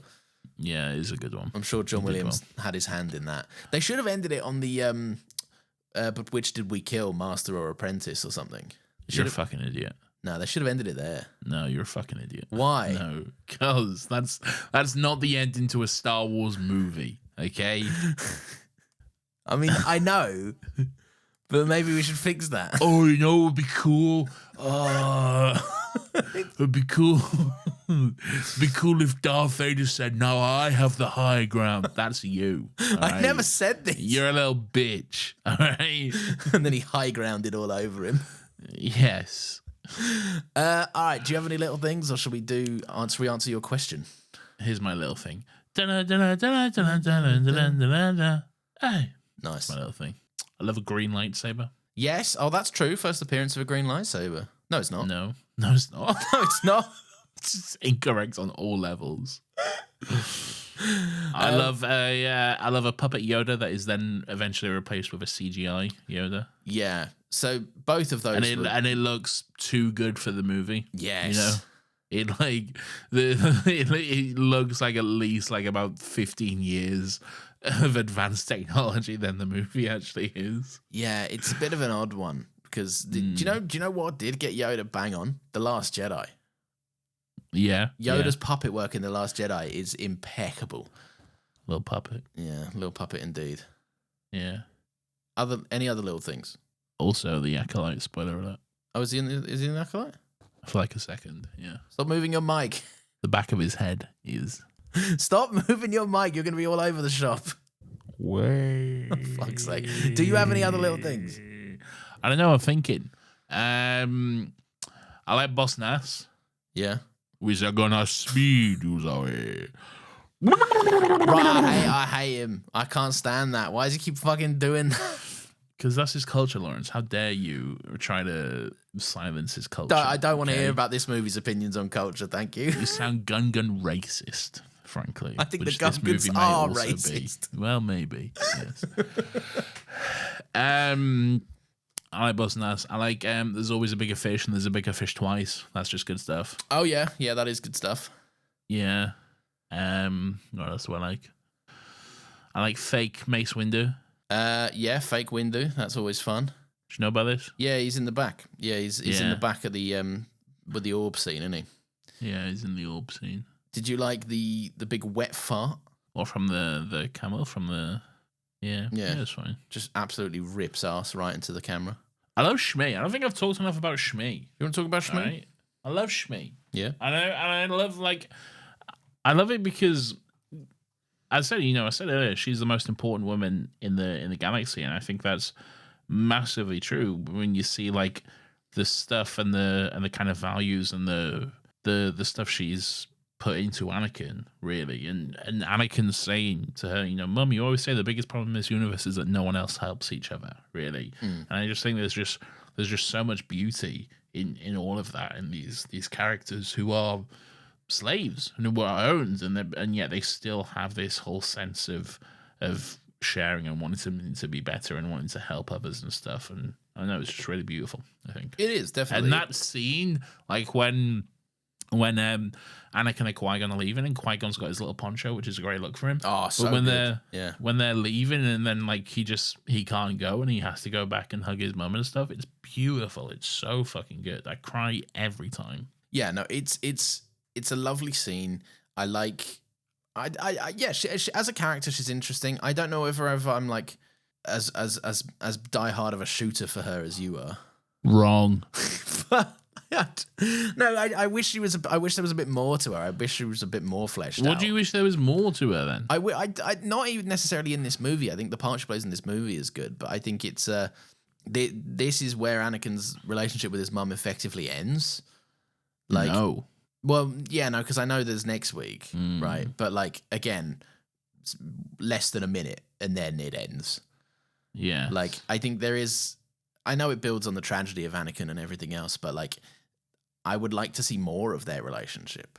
But I think that's it's important that you don't, though. I think that's the important factor of it. I think it is important that there was this really kind and amazing woman who really kind of, if you think about it, kind of was the chosen one, because she was the one who was chosen by the Force. She was the one who was chosen to carry Anakin. Okay? Yeah, true.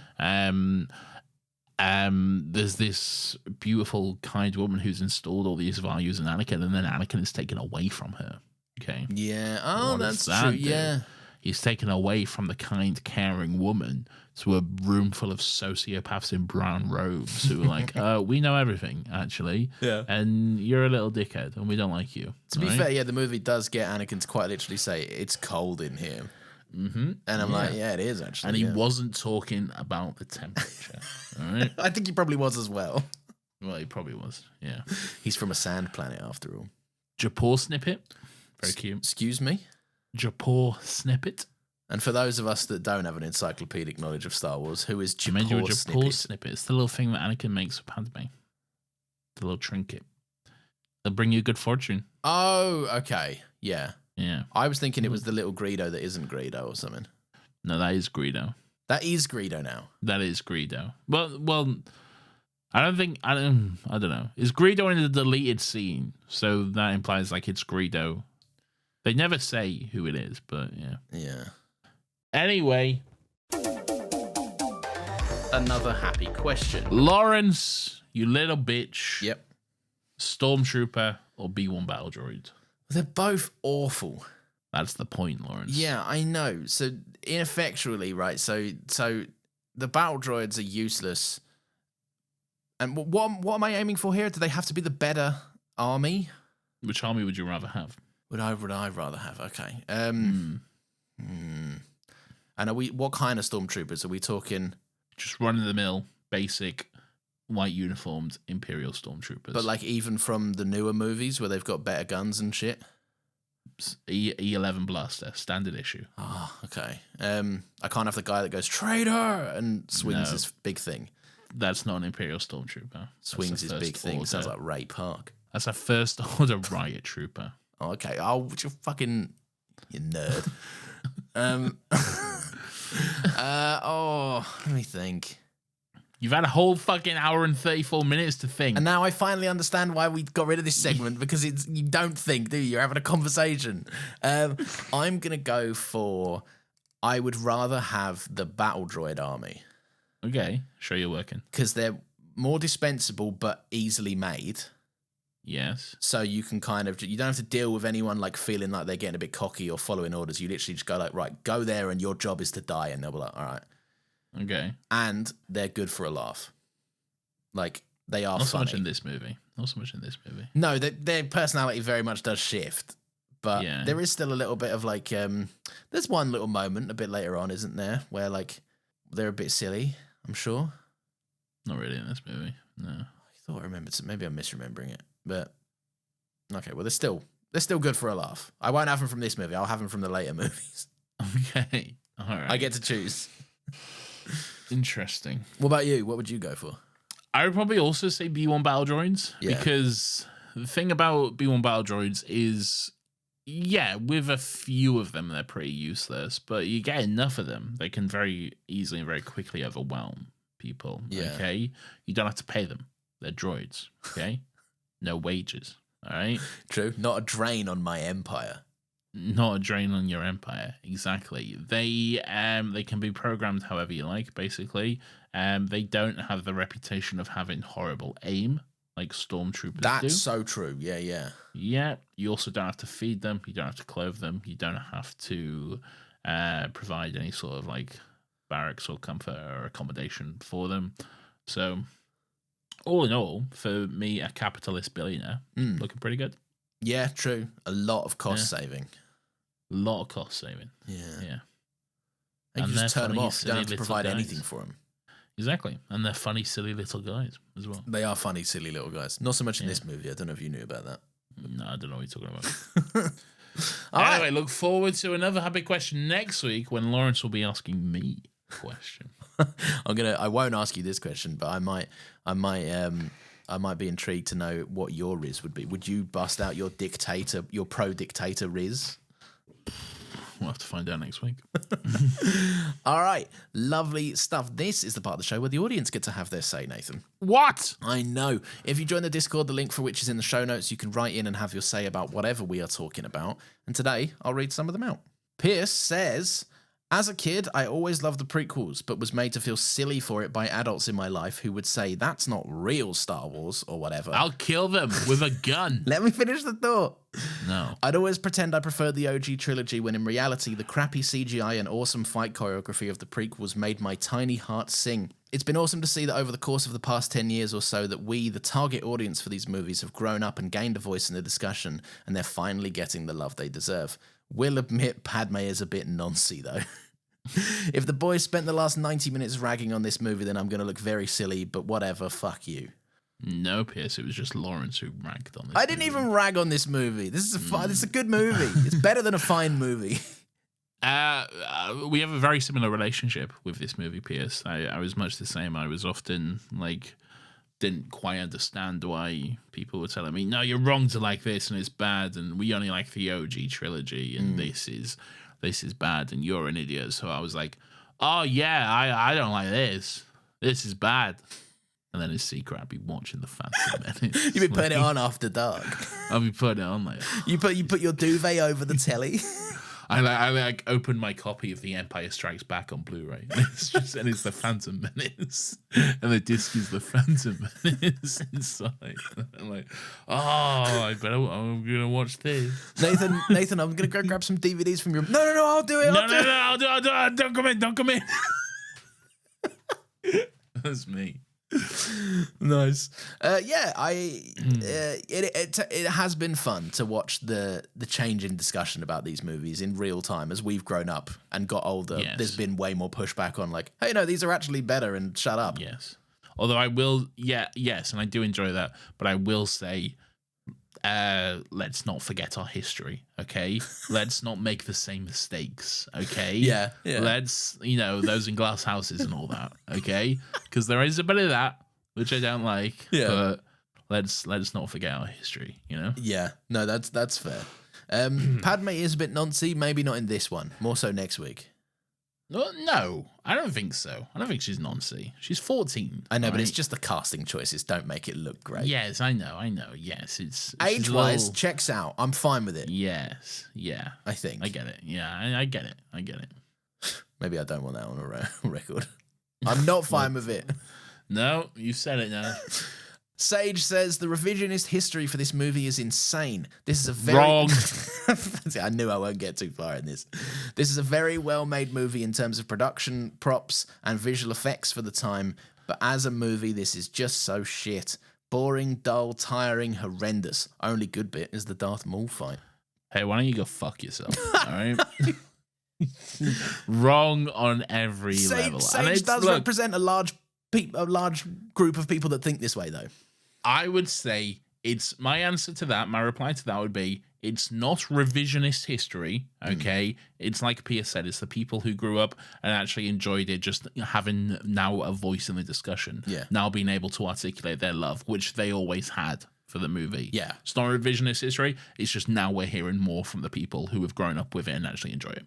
And that's it. Yeah, that's true. I wouldn't say it's revisionist history, but what would you say to like I guess we've already kind of spoken about it, but there are a group of people out there that go like, I mean, Mason sums it up perfectly. It's everyone's favorite Caravan of Garbage clip where he goes on about how impossible of a feat of filmmaking this is and how incredibly well made and thought out and planned this is, but it's boring. But it's not. Okay, all right, that's it. Might be boring to you. Skill issue, all right. I have a good time. Fair. That's all you can do, isn't it? Yeah. And the last one, Dion says, I fucking love this film. Best of the prequels? Question mark. Ooh. It's definitely on par with Revenge of the Sith. Ooh. I don't know, honestly. I don't know. To me, they're all on par. They're all S tier, but I don't know. You did say in the episode that we did on Revenge of the Sith, we spoke about how we both thought Revenge of the Sith was our favorite, but you even admitted then and there you think you're leaning more Phantom Menace, like it's developing a real soft spot in your heart. Yeah. Hey, it's a beautiful movie. I think mine is still Revenge of the Sith because it's definitely not Attack of the Clones. And no, but Revenge of the Sith is fucking great. Like, Revenge of the Sith is the one for me where there's no caveats. Like, I don't say, it's great, but. Revenge of the Sith is one of those, like, I get it. But whenever someone says their favorite Star Wars movie is Revenge of the Sith, to me, that's like, oh, red flag. It's not my favorite Star Wars movie. It's my favorite prequel movie. All right, that's fine. But I'm just saying, whenever someone says, and it's fine to have that be you. Any Star Wars movie can be your favorite Star Wars movie. Never let anyone tell you what your favorite Star Wars movie should be. Okay, only you can tell yourself that. It's just because there's a lot of cunts, much like Star Wars Theory and his old fucking fan base, who always say Revenge of the Sith is the best one out of all of them, and because of that, I just have a little bit of an association where I automatically go red flag. But that's an issue. Is that weird fucking racist guy that's making an AI slop movie or something? Yeah, he's a fucking cunt. Don't worry about him. The less said about him, the better. I will just say, though, on him, that very funny fucking... He posted something once being like, hey, Disney, you getting worried? And he posted, like, some AI slop of Star Wars that he'd made. And I was like... No one's talking. Everyone's doing that thing where they just stare into the middle distance. No one looks like who they're supposed to look like. This is Drek, my friend. Horrible. Yeah. Anyway, what are we recommending? This is the part of the show where we recommend some stuff. Could be anything we've watched, read, listened to, or experienced in the past week, past 2 weeks, actually, as a matter of fact, that we want to share with the lovely, loyal listeners and each other. You go first. All right. You go listen, though. Yeah, I am. All right, I'm just going to say these two things. I'm going to ask you to choose which one you'd rather hear about because I don't know which one I want to recommend. All right, great. Sex Education or a documentary called Sperm World? Oh, 100% Sex Education. I cannot stress how little I want to hear about that documentary. Sperm World is a great documentary. What did I just say? I'm doing the opposite. I'll do say. I watched Sex Education. Spent the last 2 weeks watching it. It's that show that a lot of people have seen, and for some reason I just never saw it. Mainly, you never watched it? No, I'd never seen it. Dickhead. Have you seen it? Yeah, I've seen it all. I didn't know you'd seen it all. Oh wait, sorry. No, I have. I've never. Sorry, I was thinking of Bad Education. I was like, I'm sure we talked about that before. Yeah, with Matthew Horn being the weird racist professor or whatever. Principal. Oh, that's it. Yeah. Yeah. The Sex Education. It's a really good show. I was mainly interested because I'm now that Ncuti Gatwa has had a full season as the Doctor, I'm like, I miss seeing him on my screen. I'm gonna go and see what else he's done, and it's mostly just Sex Education. So I went and watched it. I think the cast is fantastic. I think the storylines are great. There's some incredible arcs, and they touch on a whole bunch of stuff that like actual, sad to say, but actual kids are dealing with, like homophobic parents not really understanding kids coming to terms with their gender identity, like bullying, and how like relationships with parents can often factor into like why people bully. And yeah, I don't know. It's just it's a very interesting show, and I think it's an informative show. And I think the final season maybe doesn't do the best job of wrapping everything up, and it becomes a bit of a caricature of what the show originally was, but it's still a great show that I will look back on with fondness. I think it's one that's really interesting to check out. And the one hang-up I'll say is that it's obviously an American-made show. Set in the UK, it's the most American-looking UK I've ever seen in my life. But, what does that mean? Like, all the schools have, like, a very distinctive American feel to them. Like, no one's wearing any school uniform. It all feels a bit too American. Yeah. But at the same time, it's a very well thought out show, and I think the characters are brilliant. And Ncuti Gatwa, by the way, like, I thought he was great as the Doctor. He is so fucking good in Sex Education. It's unbelievable how funny he is in Sex Education.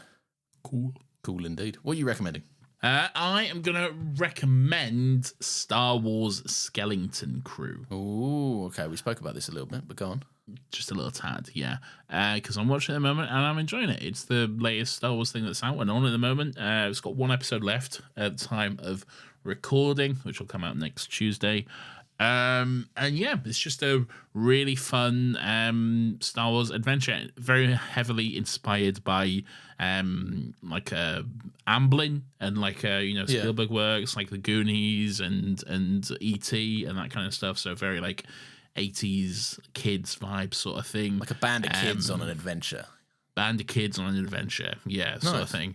And it's really good. Just having a lot of fun with it. Jude Law is a lot of fun. Some weird. Lots of like fun pirate action as well. Pirates are very heavily involved in it with like Star Wars versions of pirates, which is all good fun. And yeah, I'm having a good time. Check it out. There you go. You heard it here first. Or you probably heard about it before somewhere else. Probably heard it everywhere else first, to be honest. But, yeah. But you heard it. You should check it out from Nathan here first. It's the first place he's mentioned it, I'm sure. Lovely. Well, join us next week. Stay tuned for Star Wars Uary. Because it's Attack of the Clones season. Star Wars Annuary. Yes. Okay. Well, stay tuned for that. Anyway, thank you very, very much for listening. If you've enjoyed the show, please feel free to leave us a little 5-star review. That'd be so cool. And you can also... I'd love it if you did. Yeah, I would really like it if you did too. Well, that'd be nice. You can follow us on Twitter and Blue Sky. At Another Happy Pod. Yeah, and Blue Sky. But no, we're not posting there, are we? I know, but we really should, because I fucking hate Twitter. Yeah, I do as well, but I've also noticed that no one else is posting on Blue Sky anymore either. Well, no, Lawrence. You say that because you're not on there. That's you saying no one else is posting on Blue Sky is because you're not going on Blue Sky. All right, I checked your profile to see if you were still active, and your tweets went, your skeets or whatever they went from like 3 a day to 1 a week. I had one just this week, which I later deleted because it was a depressive tweet. Okay, but okay, I had one just this week, so fuck you. Look, follow us there. All right, maybe we'll try and do better. It's a new year, new us. Yeah, maybe we should do an Instagram. Should we just do Instagram? I think maybe we should do an Instagram. We don't have an Instagram for Another Happy Pod. Should we just turn Still Got Legs into Another Happy Studios Instagram? Yeah, no one really uses Or should we keep it as Still Got Legs Instagram? This is an admin meeting, by the way. Welcome to our admin meeting. Yeah, this is us. Sometimes we do this. Sometimes we just do this. Should we just keep it as at Still Got Legs Pod, but then just also post Another Happy Pod content on there? In the same way, like the Discord is Still Got Legs, but we still have things for Another Happy Pod on there. That could work. Yeah, maybe we'll experiment with that. Yeah, really. If you see some stuff and then we stop doing it or something, you didn't see anything. If you do feel so inclined, we have a Ko-Fi link in the show notes. If you do want to help us out with the running of both of these shows, zero pressure to do so. Everyone's more than welcome to enjoy the episodes for free and forever. But obviously the most important thing to do if you want to support the show is to just share it with a friend. That would be very, very cool. And speaking of both the shows that literally we do, Nathan, doubles the audience. It does actually, yeah. So give it a try. It doubles your audience count. I don't like in this outro that you have scripted. Yeah. You don't give me room to interject. Well, sometimes I do, and you just barrel over. You just barrel over from one point into the next. I'm like, but what if I want to say a fucking outro? Thing? I know, but sometimes I want to be a part of it. It's literally a checklist of things we say every week. What could possibly be different? But I wanted to add a little thing. Right. I did. Well, good. So can I continue? Yeah, you can carry on. Okay, all right. Well, actually, saying that, you're wrong anyway, because speaking of both shows, Nathan, we have another podcast, don't we? No, but that's giving me a specific intro. It's not allowing me to say the thing I wanted to say about the audience doubling, was it? I guess not. Because then I'd be going back to your previous point. All right, I leave more breaks in future. Well, don't do that. I'm not a fan of that. I'll just leave empty dead air. Anyway, what? We have a podcast, Still Got Legs. Yeah, Still Got Legs. Doctor Who Rewatch podcast. We're kicking off the 12th Doctor. Whoa. Kicking him off a cliff. No. We're kicking off our adventures with the 12th Doctor, having a lot of fun. So far, we have recorded 1 episode, and we'll record plenty more. So it's going to be a lot of fun. If you're into Doctor Who deep dives, it's the place to go. We did 1 episode, and it's 3 hours long on the 12th Doctor. Yeah, the others won't be that long. Don't worry about it. Okay? They won't. But if you want something to kick off, then there it is. Well, they say next week should be short. I don't know. There's some stuff to talk about. Oh God. But hey, come join us or don't. It's up But to you probably will. If you listen to this, you probably already do, to be honest. Yes. This is where most of our listeners come from now, is our Yeah. other more successful show. Yeah. Anyway, thank you for joining us. We'll see you next Friday at 10 a.m. Oh, this was late, by the way. It's fine. Don't worry about it. Yeah. We kicked off with like just under 2 hours for another happy pod. It's Fucking hell. kicking off the year in style. There was And no way length. you were going to do Phantom Menace under 2, though. Well, 1 hour 54, so there you go. I just did. All right, under 1:30. Shut up. These goalposts keep shifting. It's impossible to hold him to account. All right, bye. Join us next week. Thank you. Bye.